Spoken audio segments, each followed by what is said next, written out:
हाँ जी, नमस्कार सभी को, गुड मॉर्निंग। एक बार फिर से आप सभी का स्वागत है। तो जल्दी से जुड़ जाएं भाई, वॉइस आ रही है ना?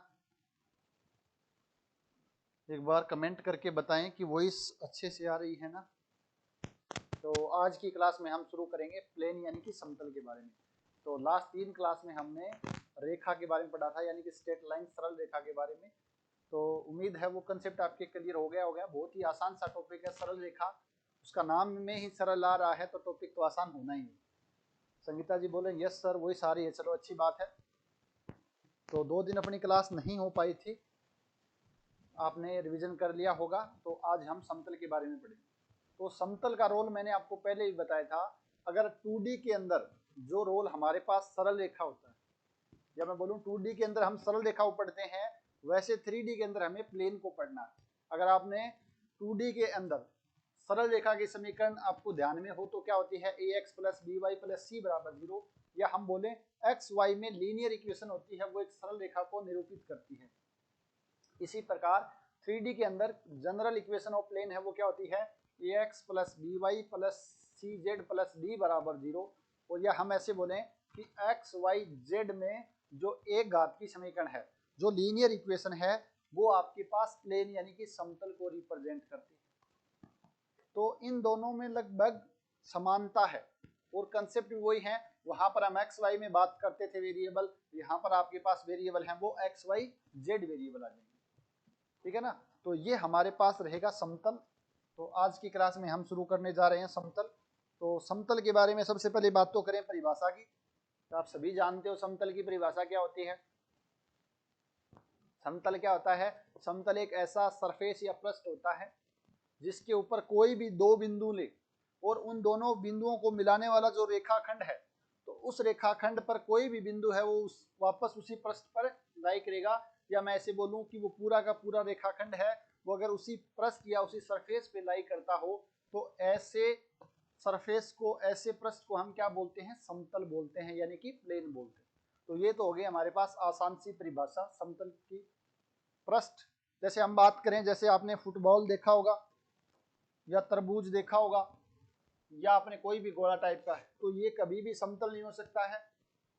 ये एक प्रकार से आपके पास खोखला गोला, ठीक है ना, फुटबॉल बोल देते हैं, फुटबॉल या वॉलीबॉल है। तो इसके ऊपर अगर हमने कोई भी दो बिंदु लिए, यहाँ से एक बिंदु ये है, दूसरा बिंदु आपके पास ये है, तो इन दोनों बिंदु को मिलाने वाला रेखाखंड ये, बट ये रेखाखंड है वो इसके ऊपर लाई नहीं कर रहा है, ये बिंदु है। क्योंकि हम जानते हैं वॉलीबॉल या फुटबॉल कोई भी है, अंदर से खोखला होता है, तो ये बिंदु इसकी पृष्ठ पे नहीं आएगा, अंदर की साइड आएगा। तो ये वाला सरफेस है, ये प्लेन नहीं है, समतल नहीं है। तो कोई भी ले लो आप, कोन ले लो, बेलन ले लो, तो ये पृष्ठ है, ये क्या नहीं है, समतल नहीं। तो इसका आपको ध्यान रखना, ये सिंपल सी परिभाषा है। तो एक यहाँ से हमारा शुरू होता है समतल यानी प्लेन। दो परिभाषा पढ़ेंगे। परिभाषा फर्स्ट क्या है, जो अभी मैंने बताई है, कोई पृष्ठ एक समतल कहलाता है यदि उस पृष्ठ पर किन्हीं दो बिंदुओं, कोई भी दो बिंदुओं को मिलाने वाला रेखाखंड लें, का प्रत्येक बिंदु है वो उसी पृष्ठ पर स्थित हो। यानी दो बिंदु आप कोई भी आपकी मर्जी से उठाओ, उन दोनों बिंदुओं को मिलाओ, तो जो रेखाखंड मिलेगा उसका प्रत्येक बिंदु उसी पृष्ठ पे आना चाहिए। या हम ऐसे ही बोल सकते हैं, वो पूरा का पूरा रेखाखंड है वो उसी समतल पे अगर लाई कर जाता है, तो ऐसे पृष्ठ को हम क्या बोलते हैं, समतल बोलते हैं। एक दूसरी परिभाषा है, उसको हम इस प्रकार भी देते हैं। ये परिभाषा सही है, बट हमें क्वेश्चन करने हैं, अगर हमें कंसेप्ट समझने हैं, डेरिवेशन करने हैं, तो आपको ये परिभाषा ज्यादा काम आएगी। कोई पृष्ठ समतल कहलाता है यदि इस यदि उस पर स्थित किन्हीं दो बिंदुओं को मिलाने वाला रेखाखंड एक निश्चित सरल रेखा, ये इंपॉर्टेंट है, एक निश्चित सरल रेखा के लंबवत। यानी ये तो सही है भाई, उसके ऊपर कोई दो बिंदु मिलाने वाला जो रेखाखंड मिलेगा, वो रेखाखंड उसके ऊपर ही लाई करना चाहिए। बट इसके साथ साथ एक चीज और ध्यान रखना है कि वो रेखाखंड है वो हमेशा एक निश्चित सरल रेखा के क्या होता है, लंबवत होता है। तो किन्हीं दो बिंदुओं को मिलाने वाला रेखाखंड है वो एक निश्चित सरल रेखा, यानी एक फिक्स स्ट्रेट लाइन के परपेंडिकुलर होना चाहिए, तब जाके हम क्या बोलेंगे कि वो पृष्ठ है वो समतल कहलाता है। तो ये ज्यादा इंपॉर्टेंट है, ध्यान रखना। और जो आपके पास फिक्स स्ट्रेट लाइन लेते हो, वो क्या कहलाती है? उस प्लेन का नॉर्मल कहलाती है, उस समतल का अभिलंब कहलाती है। यह निश्चित सरल रेखा पृष्ठ का नॉर्मल कहलाती है। पृष्ठ का बोलो या यहाँ पर हम ज्यादा अच्छा लगेगा प्लेन का, क्योंकि वो पृष्ठ हमने बोल दिया भाई समतल है, या तो आप समतल लिखो या पृष्ठ लिखो, एक ही बात है। तो वो निश्चित सरल रेखा है, वो समतल का क्या कहलाता है? अभिलंब कहलाता है, या मैं बोलूं नॉर्मल कहलाता है। तो ये इंपॉर्टेंट है, नॉर्मल का रोल है वो यहाँ पर बहुत ज्यादा रहेगा। तो ये दोनों परिभाषा आपको ध्यान में रखनी है, सिंपल परिभाषा आपको ये ध्यान रखनी है। बट अगर हमें क्वेश्चंस करने हैं, इक्वेशन फाइंड आउट करनी है, तो ये डेफिनेशन हमारे ज्यादा काम आएगी। यानी समतल है तो उसका हमेशा एक अभिलंब होगा। तो यहां से हमें पता चल गया कि अगर आपके पास ये वाला कोई समतल है, या आपके पास कोई प्लेन पी नाम दे देता हूं इसको, तो इसके ऊपर कोई भी दो बिंदु लिए हमने, एक बिंदु आपके पास ये ले लेते हैं ए, दूसरा बिंदु ये, तो इन दोनों को मिलाने वाला रेखाखंड क्या बोला है? एक निश्चित सरल रेखा के लंबवत होता है। तो यानी कि एक आपके पास क्या लेना पड़ेगा? आपको एक नॉर्मल लेना पड़ेगा एन वेक्टर, तभी तो ये लंबवत होगा। अगर आपके पास ये समतल है तो इसका लंबवत होने के लिए क्या होना पड़ेगा? ये इस टाइप से होना पड़ेगा। तो हमेशा ध्यान रखना, नॉर्मल है यानी अभिलंब है, वो समतल के क्या होता है? लंबवत होता है। तो इस चीज का ध्यान रखना है, यानी इनके बीच में कोण है वो 90 डिग्री का होगा। तो ये आपको ध्यान रखना है। अगर ये ध्यान रख लिया तो समतल की समीकरण निकालना बहुत ज्यादा आसान हो जाएगा। तो अब 1 बाय 1 करके देखते हैं हम आसान चीजों को। ये परिभाषा देख ली है, अब देखेंगे समतल की समीकरण, इक्वेशन ऑफ स्ट्रेट लाइन। इसके वेरियस फॉर्म है, कुछ आज पढ़ेंगे कुछ कल पढ़ेंगे। तो अगर आपने ये सीख लिया है तो आपका काम हो जाएगा। इससे पहले मैं वापस एक बार मैंने बता दिया, वापस बता देता हूँ। 2-3 कंसेप्ट वेक्टर के वापस काम आएंगे। अगर आपके पास दो वेक्टर ए और बी वेक्टर परपेंडिकुलर हैं, तो आपको पता होना चाहिए कि उनका डॉट प्रोडक्ट है वो 0 होगा। परपेंडिकुलर होने का मतलब क्या है? उन दोनों वेक्टर, दोनों सदिशों के बीच में कोण है वो 90 डिग्री का होना चाहिए। तो अगर कोई दो वेक्टर परपेंडिकुलर हैं यानी कि लंबवत हैं, तो उनका डॉट प्रोडक्ट हमेशा 0 होता है। एक तो इसका ध्यान रखना है। दूसरा कंसेप्ट मैंने बताया था कि ए क्रॉस बी हमेशा किसको रिप्रेजेंट करता है? ए क्रॉस बी एक ऐसा वेक्टर है जो ए के भी लंबवत है और बी के भी लंबवत है। तो मैं ऐसे लिख सकता हूँ, ए क्रॉस बी है वो ए के परपेंडिकुलर होगा, एंड ए क्रॉस बी है वो बी के भी परपेंडिकुलर होगा। इस चीज का ध्यान रखना कि ए क्रॉस बी है, या मैं ऐसे बोलूं कि दो वेक्टर आपके पास गिवन है ए और बी, और आपको चाहिए उन दोनों वेक्टर के लंबवत वेक्टर, तो क्या कर दो? उनका क्रॉस प्रोडक्ट कर दो। तो उनका अगर हम सदिश गुणनफल करते हैं तो वो हमेशा एक ऐसा वेक्टर मिलेगा जो ए और बी दोनों के क्या होता है? परपेंडिकुलर होता है, या दोनों के क्या होता है? लंबवत होता है। तो इसका भी आपको ध्यान में रखना है। तो ये दो कंसेप्ट हैं वो ज्यादा काम आएंगे यहाँ पर। तो अब देखते हैं सरल रेखा की समीकरण। समतल सरल रेखा नहीं, समतल की समीकरण। समतल की समीकरण यानी इक्वेशन ऑफ प्लेन। दिए गए लंबवत सदिश, क्या गिवन आपके पास? एक लंबवत सदिश गिवन है एवं दिए गए बिंदु से गुजरने वाला समतल का समीकरण। एक तो आपके पास लंबवत सदिश गिवन है और एक आपके पास क्या गिवन है? एक बिंदु गिवन है। सबसे आसान फॉर्म, जैसे हमने सरल रेखा की बात की थी, तो सरल रेखा की समीकरण निकालने के लिए हमारे पास क्या होना चाहिए? अगर मैं बात करूं तो हमारे पास एक तो होना चाहिए पॉइंट और एक होनी चाहिए आपके पास डायरेक्शन। अगर दो पॉइंट हैं तो वहां से भी हम एक बिंदु और एक डायरेक्शन हमें मिल जाएगी। इसी प्रकार अगर आपको समतल की समीकरण निकालनी है, अगर आपको समतल की समीकरण निकालनी है, अभिलंब की समीकरण, तो आपको क्या चाहिए? एक तो डायरेक्शन चाहिए, एक सदिश चाहिए, और दूसरा आपके पास एक बिंदु चाहिए। बस दो चीजें अगर आपके पास है, लंबवत सदिश होना चाहिए, तो समतल के लंबवत सदिश होना चाहिए। तो आपको हमेशा अगर आपको कोई भी कंडीशन गिवन है तो आपको उस कंडीशन की हेल्प से क्या करना है? एक तो बिंदु निकालना है जो समतल के ऊपर लाई करना चाहिए, दूसरा आपको उस समतल के लंबवत एक वेक्टर चाहिए। अगर दो चीजें आपके पास है तो आप उस समतल की समीकरण लिख सकते हो। बिंदु से गुजरने वाला समतल है, तो मान लेते हैं आपके पास कोई प्लेन है। यहां पर इस प्लेन में आपके पास कोई एक बिंदु है, या आपके पास कोई बिंदु ए है, और ये आपके पास क्या है? एक लंबवत वेक्टर एन वेक्टर है, ये आपके पास गिवन है। तो माना समतल यानी कि प्लेन बिंदु P से गुजरता है, बिंदु P नहीं सॉरी A है, तो बिंदु A से गुजरता है और इसके कोऑर्डिनेट मान लेते हैं x1 y1 z1 और इसके कोरस्पॉन्डिंग जो इसका पोजीशन वेक्टर है उसको मैं A वेक्टर मान लेता हूं। बिंदु A से गुजरता है तथा सदिश n वेक्टर, सदिश n है वो आपके पास क्या है, समतल के लंबवत वेक्टर है, समतल के लंबवत वेक्टर, लंबवत सदिश परपेंडिकुलर, ये चीज हमें गिवन है। तो बिंदु हमने मान लिया A है जिसका पोजीशन वेक्टर A वेक्टर है और जिसके निर्देशांक x1 y1 z1 है, तथा एक सदिश आपके पास n वेक्टर है और मैं मान लेता हूं n वेक्टर, माना n वेक्टर है वो आपके पास क्या है, ai cap plus bj cap plus ck cap, हालांकि बाद में काम आएगा बट हम यहाँ पर मान लेते हैं, जब कार्टेशियन फॉर्म निकालेंगे तब जाके आपके पास ये चीजें काम आती है। तो दो चीजें हमें गिवन है। अब हमें करना क्या, देखो जैसे हमें सरल रेखा की समीकरण निकालनी थी तो हमने क्या किया था, एक बिंदु था एक डायरेक्शन थी, फिर हमने एक आर्बिट्रेरी पॉइंट उस सरल रेखा के ऊपर निकाल लिया था, एक स्वेच्छ बिंदु हमने हमारी मर्जी से लिया था।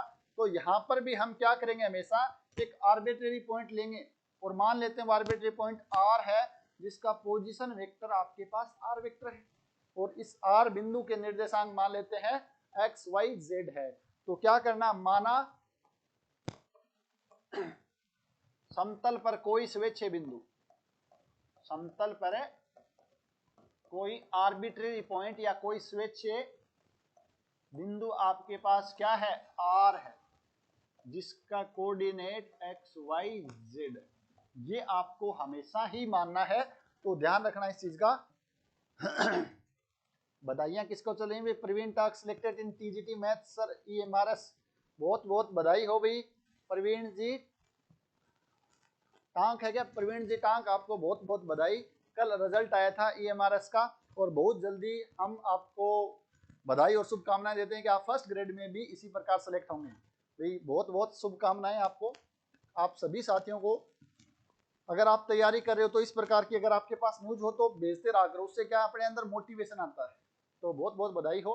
सेकंड ग्रेड में भी अपने साथी काफ़ी साथी हैं वो सिलेक्ट हो गए थे और मुझे उम्मीद है अगर आप इसी तरह से लगे रहे तो आप फर्स्ट ग्रेड में भी आसानी से सिलेक्ट हो जाओगे, ठीक है ना। और भी किसी साथी का हुआ तो जरूर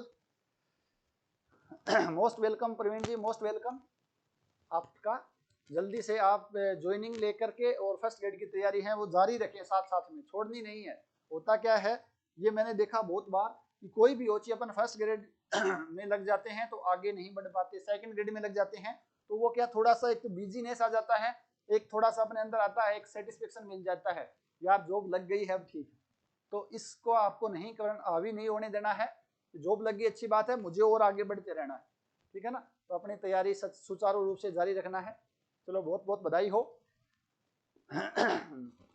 मैं डीमोटिवेट हो गया था सर आरपीएससी से, डीमोटिवेट तो होना ही नहीं है। मैं हमेशा बार बार बोलता हूं कि तैयारी शुरू करते समय ये तो आपको सोचना ही नहीं है मुझे सिलेक्शन लेना है, आपको तैयारी करते समय आपके दिमाग में सिर्फ और सिर्फ ये होना चाहिए कि मुझे मैथमेटिक्स सीखना है, ये मुझे इसको जानना है। अगर मैं इस एग्जाम में नहीं होगा तो दूसरे एग्जाम में सिलेक्ट हो जाऊंगा, तीसरे में हो जाऊंगा। अगर आप अच्छे से कंसेप्ट समझ के पढ़ते हो, इसीलिए बोलता हूँ मैथ्स को रटो मत, अगर आप अच्छे से कंसेप्ट समझ के चीजों को करोगे तो वो कहीं ना कहीं काम आएगा। मेरे साथ ये कुछ मित्र जो असिस्टेंट प्रोफेसर की तैयारी कर रहे थे वो उसमें नहीं हो पाए सिलेक्ट, कोई भी रीजन होगा, उनका जीके का पेपर बिगड़ गया या कुछ और रीजन है, बट उन सभी की फर्स्ट ग्रेड में अच्छी रैंक है, 4th रैंक है, 9th रैंक है, कुछ सेकंड ग्रेड में सिलेक्ट हो गई। तो अगर आपने ईमानदारी के साथ तैयारी की है तो आप कहीं ना कहीं पक्के सिलेक्ट हो जाओगे। तो इसलिए आपको ये सोचना ही नहीं है सिलेक्शन होगा नहीं होगा, क्या होगा कैसे होगा, आपका सिर्फ एक ही यहाँ पर ध्येय होना चाहिए कि मुझे मैथमेटिक्स सीखना है, ठीक है ना। तो बहुत अच्छी बात है, चलो बहुत अच्छा लगा सुन करके। सॉरी,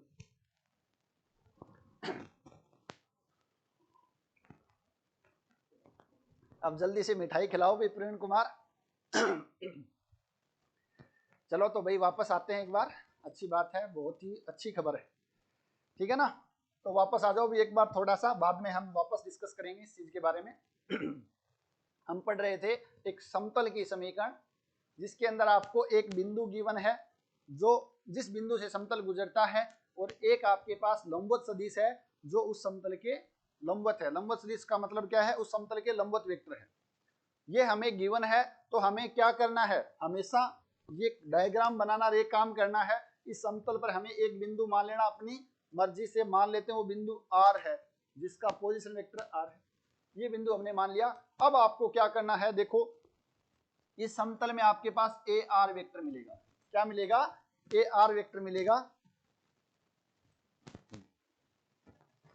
आराम से आ जाओ, कोई जल्दबाजी नहीं है। प्रवीण जी बोले सर आता हूं जल्दी ही, ज्वाइनिंग लेटर लेकर के, बहुत जल्दी आओ, आराम आराम से आओ, कोई जल्दबाजी नहीं है।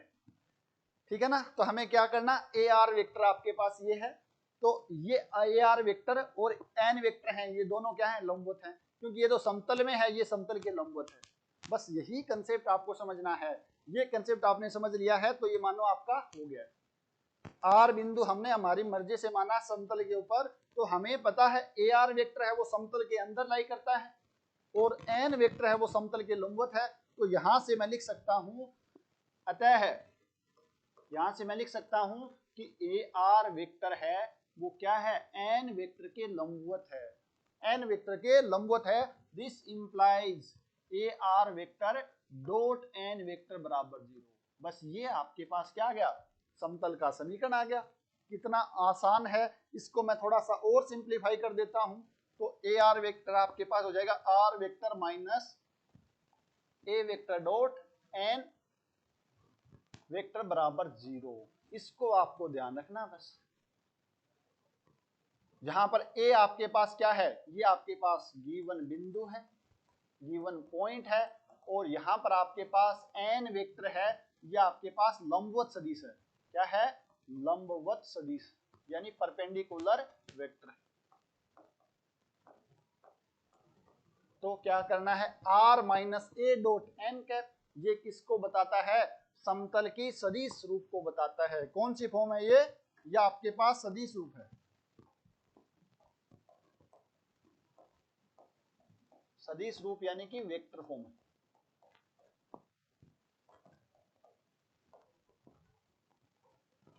ये आपके पास प्लेन की सदिश रूप है, यानी कि वेक्टर फॉर्म।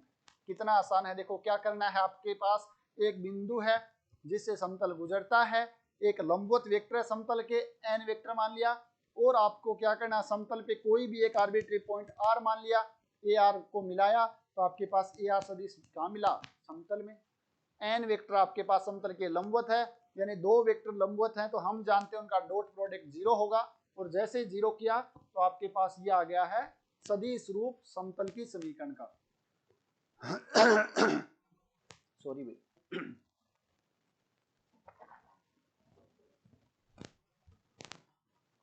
तो कितना आसान है। अब यहां से देखो आपके पास आर वेक्टर है। आर वेक्टर आपके पास क्या है? अगर आपने देखा होगा, बिंदु के निर्देशांक एक्स वाई जेड है, तो r vector x i cap y j cap plus z k cap. A vector आपके पास क्या है? X one i cap plus x two j cap plus x three k cap. और यहां से आप देखो एन वेक्टर आपके पास कितना है? एन वेक्टर है ए I cap plus B J cap plus C K cap. यहां से आप मान रखोगे जैसे ही यहां पर, तो आपके पास कितना आ जाएगा? एक्स माइनस एक्स वन, यहां पर A plus B time Y minus Y one plus Z sorry C time Z minus Z one बराबर 0। क्या क्या? दो वेक्टर का डिफरेंस, तो यहां से मिलेगा x minus x one i cap plus x y minus, sorry यहां पर मिलेगा x minus x one i cap plus y minus Y one j cap plus z minus Z one k cap. और यहां पर आपके पास vector है ए i plus B j plus C k. इनका डॉट प्रोडक्ट करना है।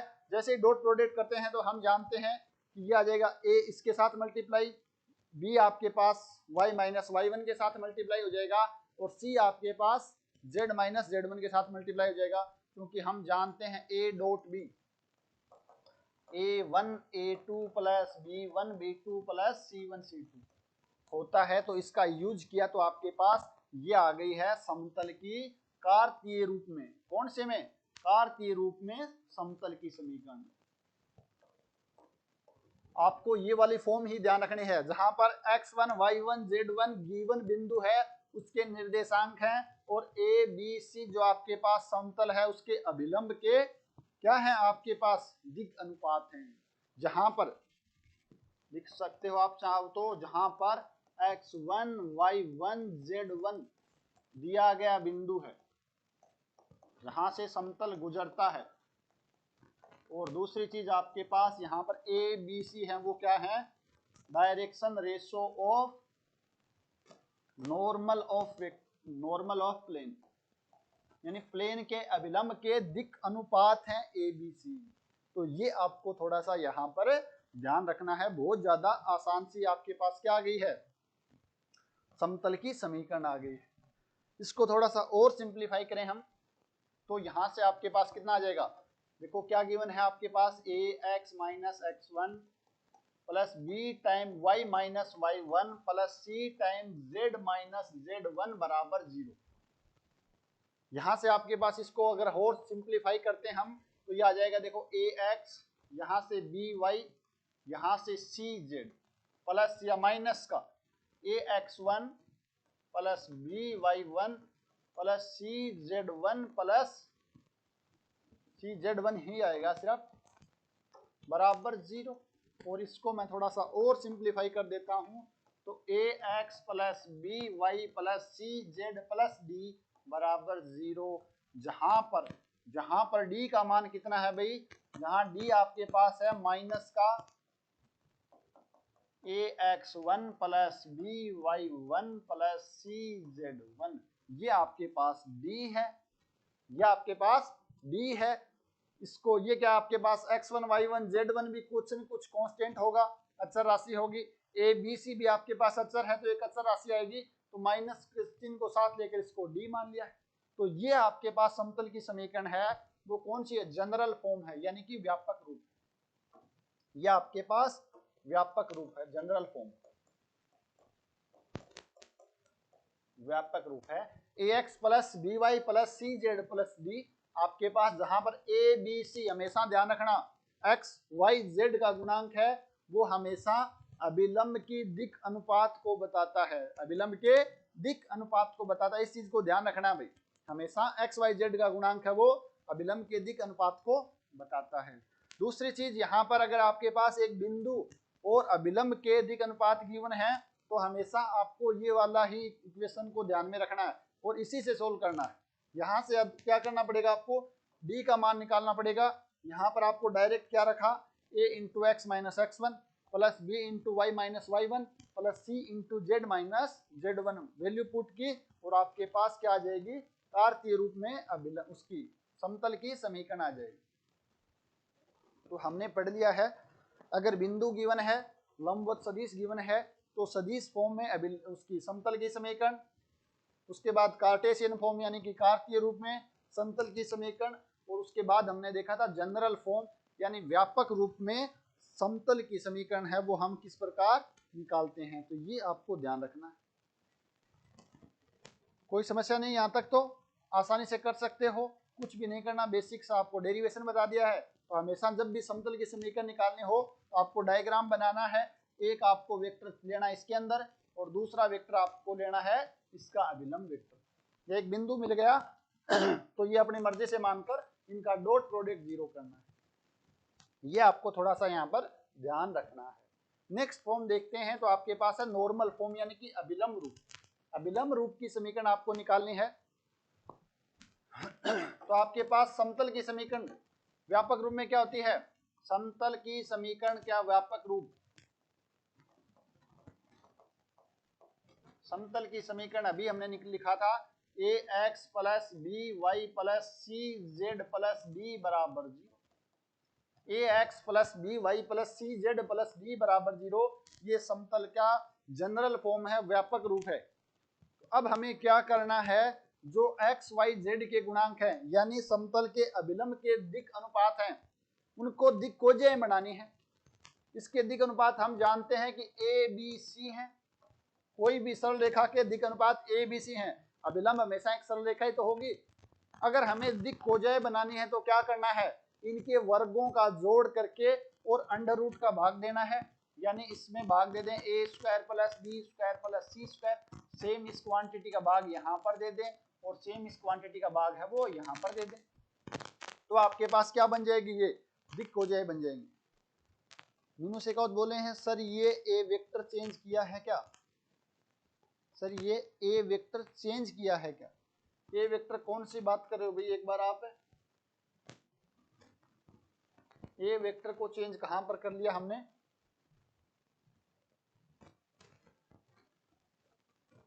ये वाला तो मैंने सिर्फ आपको समझाने के लिए बताया है। y माइनस x2 और z माइनस x3 होगा ना। अच्छा, जल्दबाजी में हो सकता है मैंने गलत लिख दिया हो आगे। अच्छा ठीक है। ये वाला भी यहाँ पर ध्यान रखना, थोड़ा सा करेक्शन कर लेना। लिखते समय कई बार क्या गलती हो जाती है, x1 i cap plus y1 j cap plus z1 k cap. बिल्कुल कई बार क्या अपन लिख तो सही रहे हैं, मन में तो सही चल रहा है, बट पेन से एक गलती हो सकती है लिखते समय, इसलिए मैं बार बार आपको बोलता भी रहता हूँ। अगर आपको लगे तो आप बोल दिया करो, ठीक है ना। ये a vector x1 i cap plus y1 j cap plus z1 k cap ही है, ध्यान रखना है। तो इसके हिसाब से सब चीजें हैं वो सही रहेंगी। धन्यवाद भी मीनू शेखावत आपका बहुत। अदरवाइज क्या कि मेरे जैसे बाद में देखते हैं तो उनको लगता है भाई यहाँ पर सर ने गलती कर दी। तो इस प्रकार की गलती हो सकती है, तो आप बोलते रहा करो, बीच बीच में जागते रहा करो, मुझे बताते रहा करो।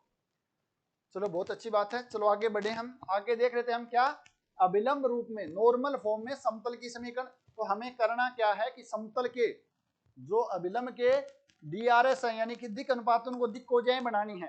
तो हम जानते हैं कोई भी रेखा जिसके दिक् अनुपात ABC है तो उसको दिक्कोजय इस प्रकार बनाया जा सकता है। तो हम क्या करें, भाग दे दें पूरी समीकरण में a अपॉन में a square plus b square upon c square का under root into x plus b upon में a square plus b square plus c square का under root y plus c upon में x square plus y square plus z. वापस a square plus b square plus c square का under root और साथ में आ जाएगा Z plus d upon में a square plus b square plus c square का under root बराबर zero आ गया है। तो यहां से आप देखोगे तो अगर ये आपके पास क्या होगा, इसको मैं एल बोल देता हूं, दिक्कोजय है तो l x plus m y plus n z बराबर पी लिख लेता हूं। जहां पर आपके पास पी का मान है वो कितना हो जाएगा भाई, जहां पर पी का मान है वो माइनस का डी अपॉन में a square plus b square plus c square हो जाएगा। तो ये आपके पास जो समतल की समीकरण आई है, ये आपके पास कौन सी फॉर्म है, ये आपके पास अभिलंब रूप है। क्या है, अभिलंब रूप है, नॉर्मल फॉर्म। इसका भी ध्यान रखना, नॉर्मल फॉर्म के अंदर आपके पास क्या होगा, जो एक्स वाई जेड के गुणांक है यानी जो DRS है वो आपके पास क्या हो जाएंगी, दिक् अनुपात हो जाएंगे। तो इसका आपको ध्यान रखना है भाई, ठीक है ना। तो ये आपके पास कौन सी फॉर्म आ गई है, नॉर्मल फॉर्म आ गई। अगर आपको वेक्टर में चाहिए तो वेक्टर फॉर्म से भी आप निकाल सकते हो। वेक्टर फॉर्म में आपके पास क्या होगा, वेक्टर फॉर्म में आपको चाहिए कौन सी, नॉर्मल फॉर्म। तो आपके पास जानते हो ये r vector minus a vector dot n cap बराबर 0 था। तो यहां से हम देखें तो आपके पास कितना हो जाएगा, r vector dot n vector minus a vector dot n vector बराबर 0।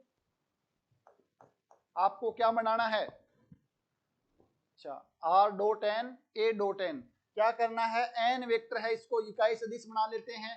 तो यहां पर भाग दे देंगे एन के मैग्नीट्यूड का minus a vector upon n vector upon magnitude of n बराबर 0। तो ये आपके पास आ जाएगा r vector dot n cap बराबर पी वेक्टर, जहां पर पी वेक्टर का मान है वो कितना हो जाएगा, सॉरी यहाँ पर आपके पास p वेक्टर नहीं होगा, ये आपके पास क्या होगा, अदिश राशि हो, क्योंकि डॉट प्रोडक्ट है दो वेक्टर का, तो ये अदिश है, नीचे भी अदिश है। ये आपके पास a dot n vector upon mode n, या मैं इसको लिखूं a vector dot n cap. तो ये आपके पास p आ गया। ये सदिश रूप के अंदर आपके पास नॉर्मल फॉर्म होगी, अभिलंब रूप, अभिलंब रूप हो गया। तो ये देखो कितना आसान है। अगर आपको पता है एक चीज बेसिक्स, एक बिंदु समतल में है और एक समतल के अभिलंब है, तो वहां से हम समतल की समीकरण सबसे पहले वेक्टर फॉर्म में, फिर हमने देखा कार्टीय फॉर्म में, कार्टेशियन फॉर्म में, उसके बाद हमने देखा था जनरल रूप, उसके बाद हमने देख लिया अभिलंब यानी कि नॉर्मल फॉर्म, और वो भी कार्तीय रूप में और सदिश रूप दोनों में। तो ये आपके पास आगे हैं 3-4 टाइप की इक्वेशन ऑफ प्लेन। नेक्स्ट देखते हैं आगे। आगे भी हम देखते हैं तो आपके पास आता है इंटरसेप्ट फॉर्म यानी कि अंतःखंड रूप। अंतःखंड रूप कौन सा होता है, ऐसा समतल जो निर्देशीय अक्षों पर अंतःखंड काटता हो। तो मान लेते हैं आपके पास ये आपका कोई भी x Y Z Z 3D के अंदर निर्देशांक तंत्र है। एक समतल है जो एक्स एक्स पे क्या करता है, वाई एक्स पे और जेड एक्स पे अंतःखंड काटता है, और एक्स एक्स पे माना वो अंतःखंड काटता है अल्फा 0 0 के, और वाई एक्स पे अंतःखंड काटता है 0 बीटा 0 के, और जेड एक्स पे अंतःखंड काटता है आपके पास 0 0 गामा के। तो आपको बताना है इस समतल का समीकरण क्या होगा। ऐसा समतल जो निर्देशीय अक्षों पर क्रमशः है अल्फा 0 0 0 बीटा 0 0 0 गामा बिंदुओं पर क्या करता है, इंटरसेप्ट काटता है, अंतःखंड काटता हो, तो ऐसे समतल का समीकरण क्या होगा। तो आपको इस समतल का समीकरण बताना है। आप देखो हम जानते हैं समतल का समीकरण व्यापक रूप में क्या होता है, व्यापक रूप में समतल का समीकरण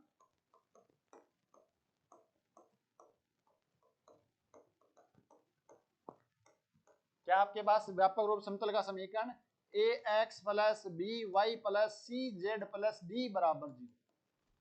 तो आप मुझे बताओ इस समतल के समीकरण में आपके पास अननोन कितने हैं। इस समीकरण की अगर आपको इक्वेशन, ये समीकरण जनरल है, तो आपको कितने वेरिएबल हैं वो अननोन है इसके अंदर। ये शायद क्वेश्चन भी पूछा गया है एक बार कहीं पर, थ्योरेटिकल क्वेश्चन अच्छा बनता है, हमें कितने वेरिएबल फाइंड आउट करने पड़ेंगे कि समतल की समीकरण लिख सकते हैं। अननोन कौन, कितने वेरिएबल हैं इसमें, 2 हैं, 3 हैं, 4 हैं, 5 हैं। कृष्णा शर्मा बता रहे हैं सर 3 अननोन हैं। 3 हैं 4 हैं भाई, एक बार दोबारा बताओ। A B C D. Meenu Shekhawat बोल रहे हैं सर 3 ही है, बाकी भाई 4 वाले नहीं है कोई भी, 2 वाले 4 वाले, 4 वाले भी आगे हैं। संगीता जी 4 बता रहे हैं, मीनू शेखावत 4 बता रहे हैं। एक बार दोबारा देख लो, मीनू शेखावत 3 भी बताए हैं, 4 भी बताए हैं। दिव्यांश शिखरक बोले सर 3 ही होंगे। चलो देखते हैं एक बार यहाँ पर कितने समतल के समीकरण में कितने आपके पास क्या होने चाहिए, वेरिएबल होने चाहिए। तो देखो यहाँ से मान लेते हैं ए नॉन जीरो है, ए बी सी में कम से कम तो आपके पास एक को तो नॉन जीरो होना ही पड़ेगा। अगर तीनों ही नॉन जीरो हो गए हैं, सॉरी तीनों ही जीरो हो गए हैं, तो ये आपके पास क्या आ जाएगा, ये तो कोई समीकरण ही नहीं आएगी। समतल की समीकरण के लिए आपके पास ए बी सी में से कम एक नॉन जीरो होना जरूरी है। और मान लेते हैं ए नॉन जीरो है, तो जैसे ए नॉन जीरो होगा तो यहाँ से आप एक से डिवाइड करोगे तो x plus b upon a y plus c upon z plus d upon a, तो यहाँ से x plus capital A y plus capital B z plus capital C बराबर 0। तो आपके पास अननोन तो सिर्फ 3 ही बचे हैं, capital A capital B capital C, 3 ही होंगे, ध्यान रखना है। कोई भी समतल की समीकरण है, इसी प्रकार सरल रेखा की समीकरण आपने पढ़ी है ax plus B Y plus सी बराबर 0, तो इसको x plus b upon a y plus c upon a बराबर 0, यानी x plus a y plus b बराबर 0। तो समतल सरल रेखा की समीकरण है, उसके लिए यहाँ पर अननोन है वो 2 होते हैं। इसी प्रकार समतल की समीकरण में अननोन है वो 3 होंगे। अगर हमारे पास 3 इक्वेशन है तो उनको सोल्व करके हम 3 वेरिएबल को निकाल सकते हैं। तो इसका ध्यान रखना है। दिखने में 4 हैं ये A B C D, but होते कितने, वास्तविक रूप में ये 3 ही होते हैं। ये क्वेश्चन शायद पूछा भी गया है कहीं ना कहीं एक बार, तो इसका आपको थोड़ा सा ध्यान रखना। 3 वेरिएबल हैं और 3 हमारे पास कंडीशन है। यहां से 3 इक्वेशन मिल जाएंगे। भी ये जनरल रूप है समतल का, चूंकि यह समतल बिंदु ए बी सी से गुजरता है, ए बी सी से गुजरता है और गुजरता है, इसका मतलब क्या है, ये बिंदु इस समतल को संतुष्ट करेंगे, सेटिस्फाई करेंगे। अतः ये हो जाएगा a alpha plus 0 plus 0 plus D बराबर 0। दिस इंप्लाइज ए का मान है वो आपके पास माइनस डी अपॉन अल्फा। उसी प्रकार आप देखोगे तो 0 alpha plus b beta plus 0 plus D बराबर 0। दिस इंप्लाइज आपके पास बी का मान है वो माइनस डी अपॉन बीटा। और इसी प्रकार अगर मैं थर्ड पॉइंट रखता हूं तो 0 dot alpha plus 0 dot beta plus c dot gamma plus D बराबर 0। दिस इंप्लाइज सी का मान माइनस डी अपॉन गामा आ गया। तो ए बी सी का मान आपके पास यहां पर पुट करते हैं तो आपके पास समीकरण कितनी आ जाएगी, या आपके पास आ जाएगी माइनस डी, सभी में कॉमन ले लो तो ये आ जाएगी x upon alpha plus y upon beta plus z upon gamma, और माइनस डी कॉमन ले लिया तो माइनस 1 बराबर 0। डी 0 हो नहीं सकता तो इसको 0 होना पड़ेगा। This implies x upon alpha plus y upon beta plus z upon gamma बराबर 1। तो ये आपके पास कौन सी फॉर्म आ गई है, ये आपके पास समतल की अंतःखंड रूप आ गया है, इंटरसेप्ट फॉर्म अंतःखंड रूप। ये समतल का आपका अंतःखंड रूप आ गया है। तो इस प्रकार हम अंतःखंड फॉर्म भी निकाल सकते हैं। जैसे आपके पास, अब यहां से डायरेक्ट ध्यान में रखना है, अगर आपके पास कोई समतल निर्देशीय अक्षों को जैसे बोल दिया बिंदु 2 0 0 0 3 0 0 0 5 पर काटता है, निर्देशीय अक्षों को इन 3 बिंदुओं पर काटता है, तो उस समतल का समीकरण क्या होगा, तो डायरेक्ट लिख सकते हो आप। यहां से क्या हो जाएगा, x अपॉन में 2 प्लस वाई अपॉन में 3 प्लस जेड अपॉन में 5 बराबर 1 हो जाएगा उस समतल का अंतःखंड रूप। और आपने सरल रेखा में देखा होगा, जब हम सरल रेखा के समीकरण निकालते थे तो अगर x x पे अंतःखंड काटता है a लंबाई का, ये a है होने का मतलब क्या है, बिंदु a, 0, ये b होने का मतलब 0, b। तो सरल रेखा समीकरण क्या थी, x अपॉन में a प्लस वाई अपॉन बी बराबर 1। यहाँ पर आपके पास एक वेरिएबल z और आ गया तो z अपॉन में c आ गया। तो ये आपके पास क्या हो गई है, अंतःखंड फॉर्म में समतल की समीकरण। मैंने आपको बताया था, आपने जनरल फॉर्म देखी होगी तो वो भी क्या कर रखा है, जनरलाइजेशन का रखा है। यहाँ पर भी जनरलाइजेशन है, यानी जो काम 2D के अंदर सरल रेखा करती है वो काम 3D में समतल करता है। इसको आप अच्छे से दिमाग में घुसा लोगे तो जैसे हमने देखा था एक बिंदु की सरल रेखा से दूरी 2D में, एक बिंदु की सरल रेखा में लंब पाद का निर्देशांक, एक बिंदु का सरल रेखा में प्रतिबिंब 2D में देखा था। सेम के सेम फॉर्मूले हैं वो यहाँ पर आपको ध्यान में रखने हैं। एक बिंदु का प्लेन में लंबवत दूरी, लंब पाद और प्रतिबिंब, वहां पर आपके पास एक्स वाई चर थे, यहाँ पर एक्स वाई जेड चर हो जाएंगे। तो अगर वो अच्छे से आता है तो ये वाला भी आपको अच्छे से क्लियर हो जाएगा। तो इसका भी आपको थोड़ा सा ध्यान रखना। बस यहाँ पर ध्यान रखने वाली बात क्या है, छोटा सा ध्यान रखने वाली क्या बात है, मैं एक आपसे पूछता हूँ एग्जाम्पल, मुझे बताओ x अपॉन में 2 प्लस y अपॉन में 4 प्लस z अपॉन में 5 बराबर 2 है। तो मुझे बताओ ये समतल निर्देशीय अक्षों पर कितने लंबाई के अंतःखंड काटता है। ये क्वेश्चन आपके पास एग्जाम्पल है। अब मुझे बताओ ये समतल है, ये निर्देशीय अक्षों पर कितने लंबाई के अंतःखंड काटता है। जल्दी से मुझे आप बताओ, x लिख दो क्रम से, x एक्सिस पे इतने लंबाई का, y एक्सिस पे इतने का और z एक्सिस पे इतने का। यहाँ पर जो गलती होने की संभावना रहती है तो आप मुझे एक बार बता दो। दिव्यांश ग्रह बता रहे हैं 4 8 10 मीनू से कहा 4 8 10, बाकी वही कुछ 2 4 5 किसी के नहीं आ रहे हैं क्या। यहाँ पर गलती जल्दबाजी में होने की संभावना, वही जो आपको बताया था कि जैसे आपको रेखा के बारे में पूछा जाए तो सबसे पहला काम आपका होना चाहिए उसको सिमेट्रिक फॉर्म में कन्वर्ट करना। जल्दबाजी में अगर हम सिमेट्रिक फॉर्म में कन्वर्ट नहीं करेंगे तो काम खराब हो जाएगा।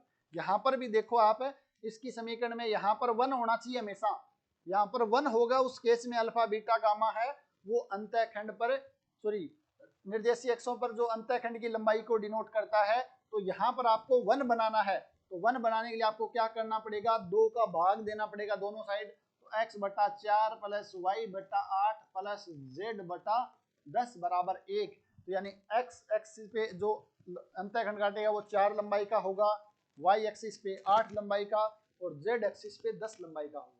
तो ये चीज आपको थोड़ा सा ध्यान रखना। बिल्कुल सही है भाई, सभी ने सही बताया है, कृष्णा, संगीता, मीनू, शेखावत, और यहाँ पर बताया है दिव्यांशी गर्ग ने, बिल्कुल सभी का सही है।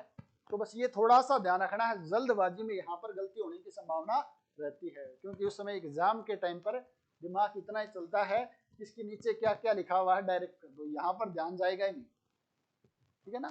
तो इसका भी थोड़ा सा आपको ध्यान रखना है। तो ये था आपके पास अंतःखंड रूप में समतल की समीकरण। तो यहां पर देखो हमने अभी तक जो पढ़ा है समतल की समीकरण कौन कौन सी फॉर्म में पढ़ी। समतल की समीकरण, समतल की समीकरण की पहली बात करें हम तो सबसे पहले हमने पढ़ा था वेक्टर फॉर्म। आपके पास n वेक्टर है, वो क्या है, उस समतल के लंबवत है और समतल है वो बिंदु A से गुजरता है। तो आपके पास था r minus a vector dot n vector बराबर 0। दूसरा आपके पास इसको अगर हमने सिंप्लीफाई किया था तो आपके पास क्या था, a time x minus x1 b time y minus y1 plus c time z minus z1। यानी हमने a r n का मान रखा तो आपके पास ये कार्तीय रूप में समतल की समीकरण।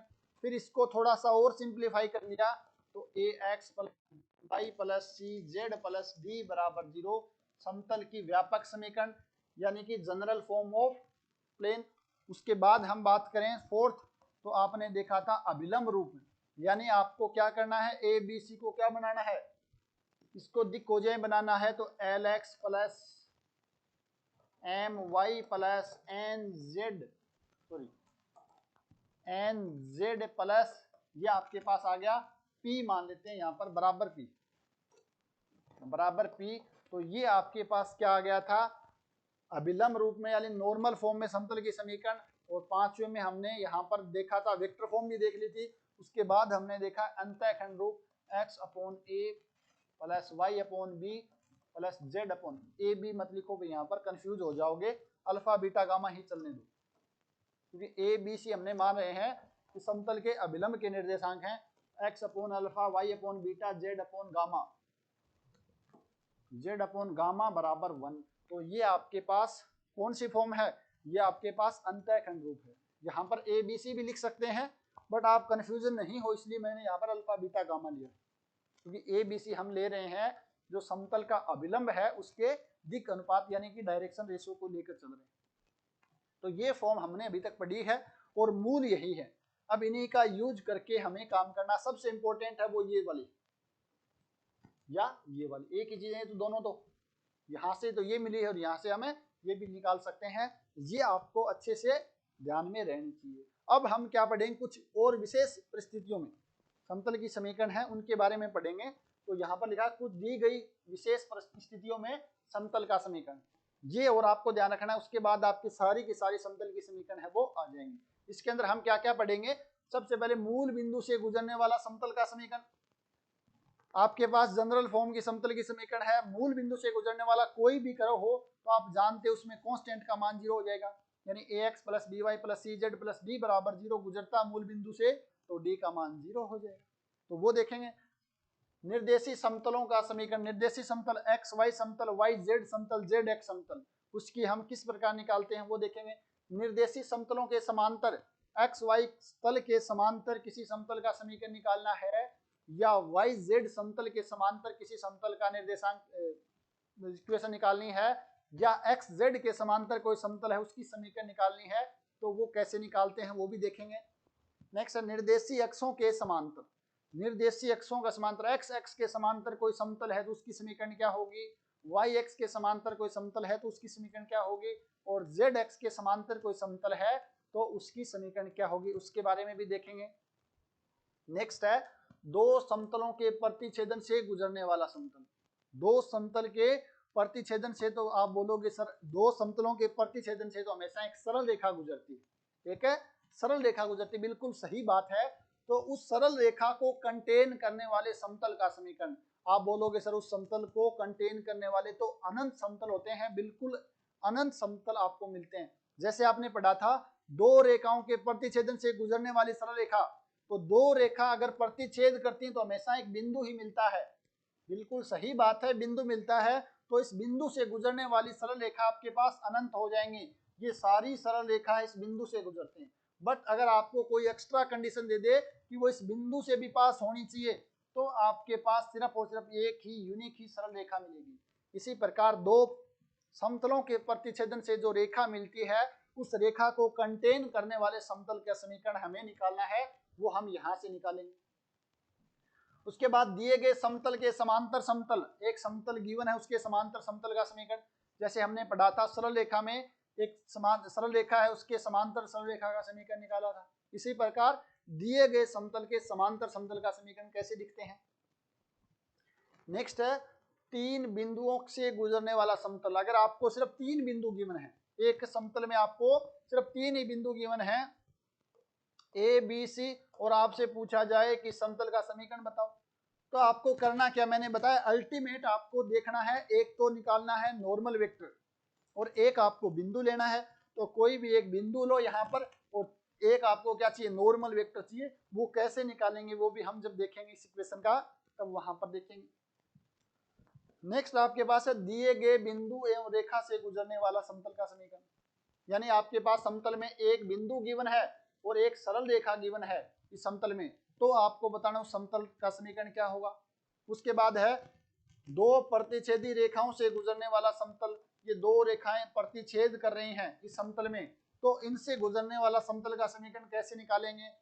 दो समांतर रेखाओं से गुजरने वाला, यानी दो समांतर रेखा हैं इस समतल में, तो उसका कैसे लिखेंगे समतल का समीकरण। तो ये क्या क्या केस हो सकते थे, जहां से क्वेश्चन पूछे जा सकते हैं, जो जो केस बन रहे थे उनको हम एक साथ देखेंगे। हालांकि कई बार इनको अलग अलग पढ़ते हैं, जब बिंदु और समतल पढ़ेंगे तो वहां पर पढ़ते हैं, रेखा और समतल में पढ़ते हैं ये वाले चीज। बट मैंने सोचा कि जो समतल की समीकरण है उनको एक साथ ही पढ़ाया जाए, क्योंकि आपको पता है यहाँ पर थोड़ा बहुत यूज होगा, वो वेक्टर का यूज होगा, रेखा आप पढ़ चुके हो, बिंदु आप पढ़ चुके हो, तो जितनी भी पॉसिबल केस है एक समतल का समीकरण के लिए उनको हम एक साथ ही पढ़ेंगे। तो जो आसान जो बेसिक थी, कार्तीय रूप, वेक्टर फॉर्म, व्यापक रूप, नॉर्मल फॉर्म, इंटरसेप्ट फॉर्म, इनको हमने एक साथ पढ़ लिया। अब कुछ विशेष परिस्थितियों में या कुछ विशेष स्थितियां आपको गिवन है कि दो रेखाएं हैं, तो इन रेखाओं से गुजरने वाला समतल का समीकरण बताओ, तो आपके दिमाग में किस प्रकार क्वेश्चन को करना है, किस प्रकार वो देखना है, वो सब चीजें हम एक साथ देखेंगे, ठीक है ना। तो अगर आपने ये देख लिया है तो समतल का आपको पूरा का पूरा कंसेप्ट है वो क्लियर हो जाएगा। फिर छोटे छोटे चीजें बचेंगी, बिंदु की समतल से दूरी कितनी होती है, लंबपाद के निर्देशांक कितने होते हैं, किसी बिंदु की समतल में इमेज क्या होती है, दो समतलों के बीच में कोण कैसे निकालते हैं, एक समतल अगर अभिलंब, इसको क्या बोलते हैं, एक सरल रेखा समतल को इंटरसेक्ट करती है तो प्रतिच्छेदी बिंदु कैसे निकालते हैं, उनके बीच में कोण कैसे निकालते हैं। तो कुछ छोटे छोटे कंसेप्ट और बचेंगे, मेन पार्ट है वो आपका यही रहता है। तो हम एक इक्वेशन देखते हैं, उसके बाद कल ही डिस्कस करेंगे। एक हमारे पास देख लेते हैं मूल बिंदु से गुजरने वाला समतल और निर्देशी समतलों का समीकरण। ये दो मैं आपको बताता हूं, ये दो आपको होमवर्क देता हूं, ये आपको करना है, ठीक है ना। ये दो हम देख लेते हैं। मूल बिंदु से गुजरने वाला तो बहुत आसान है, मूल बिंदु से गुजरने वाला समतल का समीकरण, तो सबसे पहले आपको क्या करना है, व्यापक समतल का समीकरण क्या हो जाएगा, समतल का जनरल फॉर्म ऑफ प्लेन, यानी कि व्यापक रूप, समतल का व्यापक समीकरण। समतल का व्यापक समीकरण क्या होता है बताओ भाई। समतल का व्यापक समीकरण आप सभी जानते हो, होता है a x plus B Y plus C Z plus D बराबर 0। ये तो आप बच्चा बच्चा जानते हो, सभी जानता है, 11th क्लास में पढ़ने वाला विद्यार्थी भी इस चीज को जानता है कि समतल का समीकरण है वो जनरल फॉर्म में होती है। मूल बिंदु से चूंकि है 0 0 0 से गुजरता है, मूल बिंदु से गुजरता है, तो मूल बिंदु से गुजरता है, तो मूल बिंदु इसको संतुष्ट करेगा, सेटिस्फाई करेगा। तो 0 प्लस 0 प्लस 0 प्लस डी बराबर 0, दिस इंप्लाइज डी बराबर 0।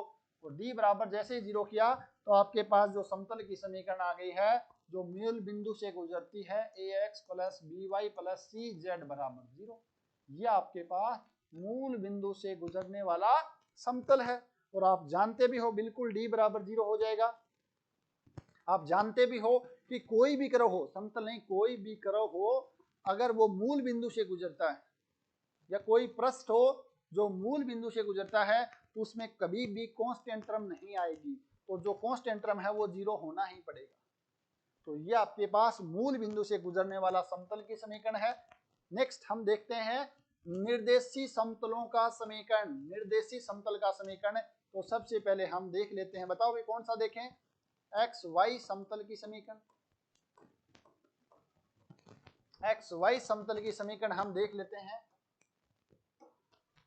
तो बताओ एक्स वाई की समतल की समीकरण चाहिए आपके पास, तो क्या चाहिए आपको, तो ये आपके पास एक्स एक्सिस है, ये वाई एक्सिस है, ये जेड एक्सिस है, तो आपको ये वाला समतल चाहिए। इस समतल की समीकरण करना क्या है, मैंने बताया था, एक आपके पास बिंदु होना चाहिए, एक आपके पास नॉर्मल वेक्टर होना चाहिए। आप कहोगे सर ये समतल तो ओरिजिन से गुजरता है, 0 0 से गुजरता है, और एक्स वाई तल के अभिलंब समीकरण है वो आपके पास ये हो गया, कौन सा, जेड एक्सिस है वो इसका अभिलंब है। तो आप कहोगे सर इसका जो नॉर्मल वेक्टर है, एन वेक्टर है, वो आप ले सकते हो, इसको मैं ऐसे लिख दूं 0 0 1, ठीक है ना। इसका मतलब क्या, एक प्रकार से वेक्टर फॉर्म में है, जिसको 0 i cap 0 j cap plus 1 k cap, या डायरेक्ट लिख दो, इसकी जो दिग अनुपात है वो 0 0 1 दिग अनुपात है। बिंदु 0 0 0 है, एक बिंदु मिल गया, एक आपके पास क्या मिल गया, अभिलंब के दिग अनुपात मिल गए। तो एक्स वाई समतल का समीकरण आपके पास डायरेक्ट कौन सा, कार्टेशियन फॉर्म में, एक 0 into x minus 0 plus y, sorry 0 into y minus 0 plus 1 into z minus 0 बराबर 0, और दिस इंप्लाइज जेड बराबर 0। तो इस प्रकार जेड बराबर 0 है, वो एक्स वाई समतल का समीकरण आता है, जिसको हम याद करते हैं कैसे, कि एक्स वाई समतल में जेड का मान 0 होता है, भाई होता जेड का 0, बट जो समतल की समीकरण आती है वो इस प्रकार आती है। इसी प्रकार अब आपसे पूछा जाए वाई जेड समतल का समीकरण, तो सेम ऐसे ही आप करोगे, तो वाई जेड का समतल का समीकरण एक्स बराबर 0 हो जाएगा। और इसी प्रकार एक्स जेड समतल का जो समीकरण है वो आपके पास y बराबर 0 हो जाएगा। एक्स वाई जेड समतल में आपके पास जो अभिलंब होगा वो एक्स एक्सिस हो जाएगी, और अगर आप देखोगे एक्स जेड समतल, तो यहाँ पर आपके पास नॉर्मल है वो वाई एक्सिस, यानी कि उसके डायरेक्शन कोसाइन है वो 0 1 0 होंगे, 0 1 0 होंगे, तो ये 0 ये 0 ये 1 बचेगा, y बराबर 0। तो इस प्रकार हम निर्देशी समतलों के समीकरण है वो आसानी से फाइंड आउट कर सकते हैं। अब ये आपका होमवर्क है भाई, थोड़ा सा ध्यान रखना इसमें, कौन सा, निर्देशी समतलों के समांतर, यानी अगर आपके पास ये आपके पास x एक्सिस है, ये y एक्सिस है, ये आपके पास z एक्सिस, तो एक समतल है जो x y समतल के समांतर है, और यहां से दूरी आप ले लेना इसकी कितनी, c दूरी ले लेना, c दूरी ले लेना, या अल्फा दूरी बीटा दूरी कुछ भी ले सकते हो जो आपको अच्छा लगे, बस कंफ्यूज नहीं होना है। ये नहीं है कि c तो उसके अभिलंब के दिक् अनुपात है, ये नहीं करना है, बस थोड़ा सा जो आपको उचित लगे, जो भी आप लो दूरी वो दूरी ले सकते हो। दूसरी चीज आपको निर्देशी अक्षों के समांतर, निर्देशी अक्षों के समांतर समतल का समीकरण लिखना है, यानी ये आपके पास x एक्सिस है, ये y एक्सिस है, ये z एक्सिस, तो z एक्स के समांतर समतल का समीकरण इस प्रकार z के समांतर होना चाहिए। z के समांतर हो तो जरूरी नहीं वो y और x के लंबवत ही होगा, ऐसे भी हो सकता है z के समांतर होना चाहिए, यानी ये आपके पास अगर एक्सिस है, ये y एक्सिस, ये z एक्स है, तो इसके समांतर समतल का समीकरण आपको लिखना है। तो ये आपका होमवर्क है, दोनों ही करना है। और एक चीज का ध्यान रखना, नोट लगा के मैंने लिखा भी हुआ है यहाँ पर, निर्देशी अक्षों के लंबवत समतल, निर्देशी अक्ष के लंबवत जो समतल हैं वो निर्देशी तलों के समांतर होता है, यानी एक्स अक्ष के समांतर होने का मतलब क्या है, वाई जेड के लंबवत है।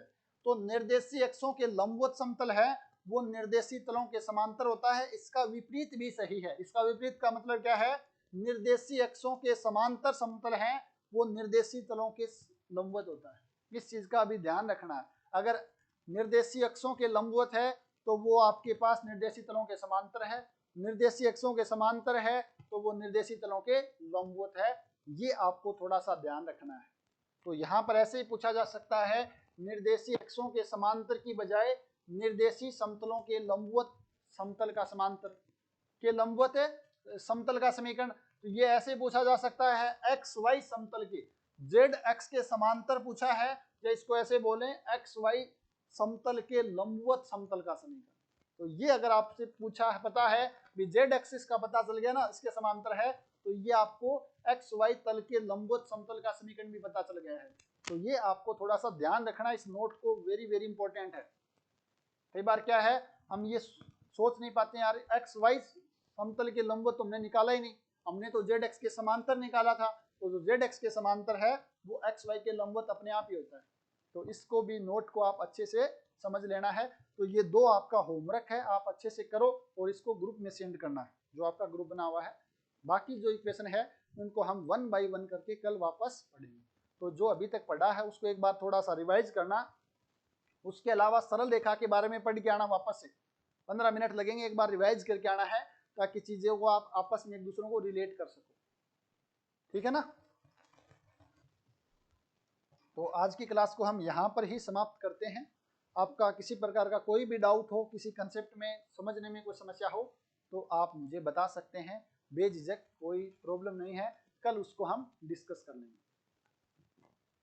ठीक है? तो मिलते हैं वापस इसी समय पर, लगभग 8:15 से 8:30 के बीच में। कोई डाउट हो तो आप बोल सकते हो, अदरवाइज चलें फिर कल मिलते हैं। और अच्छे से तैयारी करो, जैसे प्रवीण जी सिलेक्ट हुए हैं, आप भी जल्दी से फर्स्ट ग्रेड में सिलेक्ट होना है। पुनः बधाई भी एक बार प्रवीण को।